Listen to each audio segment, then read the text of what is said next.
बहुत समय पहले की बात है। किसी गांव में मोहन नाम का एक किसान रहता था। वह बड़ा मेहनती और ईमानदार था।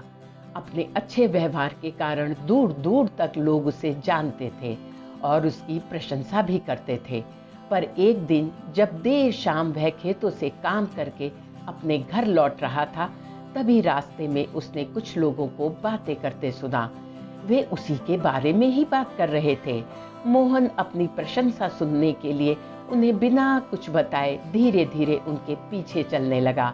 लेकिन जब उसने उनकी बातें सुनी तो पाया कि वे उसकी बुराई कर रहे थे। कोई कह रहा था कि मोहन तो बहुत घमंडी है और दूसरा कोई कह रहा था कि सब जानते हैं वो तो अच्छा होने का सिर्फ दिखावा ही करता है। मोहन ने इससे पहले अपनी प्रशंसा ही सुनी थी, पर इस घटना का उसके दिमाग पर बहुत बुरा असर पड़ा और अब वह जब भी कुछ लोगों को बातें करते देखता तो उसे लगता कि वे उसकी बुराई ही कर रहे हैं। यहाँ तक कि अगर कोई उसकी तारीफ भी करता तो भी उसे लगता कि उसका मजाक उड़ाया जा रहा है। धीरे धीरे सभी ये महसूस करने लगे कि मोहन अब बदल गया है और उसकी पत्नी भी अब अपने पति के व्यवहार में आए इस बदलाव से दुखी रहने लगी। और एक दिन उसने पूछ ही लिया, क्या बात है, आजकल आप इतने परेशान क्यों रहते हैं? कृपया मुझे इसका कारण बताइए। मोहन ने भी उदास मन से उसे सारी कहानी बता दी। यह सुनकर पत्नी को भी समझ नहीं आया कि क्या किया जाए, पर तभी उसे ध्यान आया कि पास के ही एक गांव में एक सिद्ध महात्मा आए हुए हैं और वो बोली, स्वामी, मुझे पता चला है कि पड़ोस के गांव में एक पहुंचे हुए संत आए हैं। चलिए हम मिलकर उनसे कोई समाधान पूछते हैं। अगले दिन वे महात्मा जी के शिविर में जा पहुंचे। मोहन ने उन्हें सारी घटना बताई और बोला, महाराज, उस दिन के बाद से सभी मेरी बुराई और झूठी प्रशंसा करते हैं। कृपया मुझे बताइए कि मैं वापस अपनी साख कैसे बना सकता हूँ। महात्मा जी मोहन की समस्या समझ चुके थे। पुत्र, तुम अपनी पत्नी को घर छोड़ाओ और आज रात मेरे शिविर में ही ठहरो।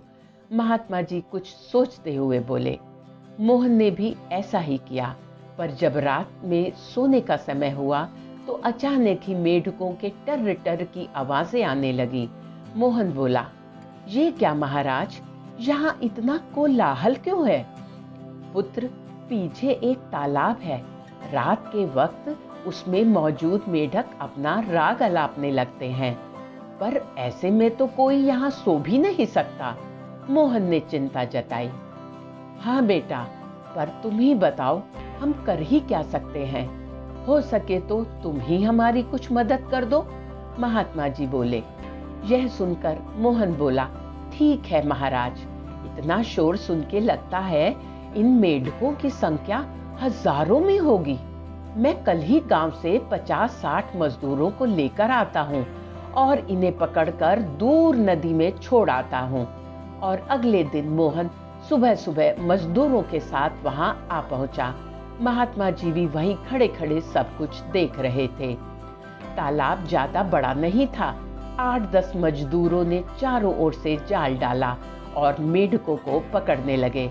थोड़ी देर की ही मेहनत में सारे मेढक पकड़ लिए गए। जब मोहन ने देखा कि कुल मिलाकर 50-60 ही मेढक पकड़े गए हैं, तब उसने महात्मा जी से पूछा, महाराज, कल रात तो इसमें हजारों मेढक थे, भला आज वे सब कहाँ चले गए? यहाँ तो बस मुट्ठी भर मेढक ही बचे हैं। महात्मा जी गंभीरता पूर्वक बोले, कोई मेढक कहीं नहीं गया। तुमने कल इन्हीं मेढकों की आवाजें सुनी थी। ये मुट्ठी भर मेढक ही इतना शोर कर रहे थे, लेकिन तुम्हें लगा हजारों मेढक टर टर कर रहे हैं। पुत्र, इसी प्रकार जब तुमने कुछ लोगों को अपनी बुराई करते सुना तो तुम भी यही गलती कर बैठे। तुम्हें लगा कि हर कोई तुम्हारी बुराई ही करता है, पर सच्चाई तो ये है कि बुराई करने वाले लोग मुट्ठी भर मेढक के समान ही थे। इसलिए अगली बार किसी को अपनी बुराई करते सुनना तो इतना याद रखना कि हो सकता है ऐसे कुछ ही लोग होंगे जो इस तरह बुराई कर रहे हैं, और इस बात को भी समझना कि भले ही तुम कितने भी अच्छे क्यों ना हो, परंतु ऐसे कुछ लोग अवश्य ही होंगे जो तुम्हारी बुराई ही करेंगे। यह सुनकर मोहन को अपनी गलतफहमी का एहसास हो गया और उसका चेहरा चमक उठा और वह महात्मा जी के आगे नतमस्तक हो गया। उसे लगा कि अब वह फिर से पुराना वाला मोहन ही बन चुका है। शिक्षा। मित्रों, मोहन की तरह हमें भी कुछ लोगों के व्यवहार को हर किसी का व्यवहार नहीं समझ लेना चाहिए और सकारात्मक सोच के साथ अपनी जिंदगी जीनी चाहिए। हम कुछ भी कर ले, पर जीवन में कभी न कभी हमारे सामने भी ऐसी समस्या आ ही जाती है जो रात के अंधेरे में ऐसी लगती है मानो हजारों मेढक हमारे कानों में भी टर टर कर रहे हों।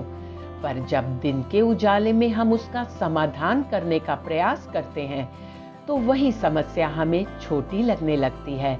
इसलिए हमें ऐसी परिस्थिति में घबराने की बजाय उसका उपाय खोजने का प्रयास करना चाहिए और कभी भी मुट्ठी भर मेढकों से घबराना नहीं चाहिए।